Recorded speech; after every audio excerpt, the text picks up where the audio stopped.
Welcome to the Banker Lamp. Please enjoy the video. In this video, I will explain how to change a Ford Transit wing mirror indicator. First, gather your tools, a small flathead screwdriver, and your replacement indicator unit. Always ensure your vehicle is parked safely with the ignition off to prevent any electrical issues. This simple repair typically takes about 15 minutes, saving you time and money on professional service. Let's get started with the first step. Now, let's remove the old indicator. Begin by carefully prying the mirror glass from its housing. A trim removal tool works best. You will see two electrical wires connected to the mirror's heating element.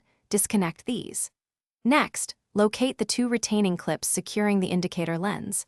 Gently unclip them, and then carefully pull the entire old indicator unit away from the mirror housing.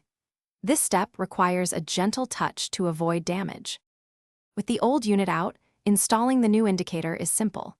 First, connect the new indicator's electrical plug to the vehicle's wiring harness.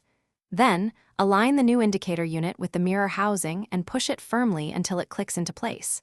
Make sure the two retaining clips snap securely, holding the unit firmly. Finally, reconnect the two electrical wires to the mirror heating element, ensuring a snug fit for proper function. For our final steps, carefully reinsert the mirror glass back into its housing, applying gentle pressure until it clicks securely. Now, turn on your vehicle's ignition and activate the turn signal for the side you just worked on. Verify that the new indicator light flashes correctly and brightly. It is also a good idea to check both the left and right turn signals to confirm full functionality and ensure everything is working perfectly. Thanks for watching. If this was helpful, leave a like and consider subscribing. See you next time.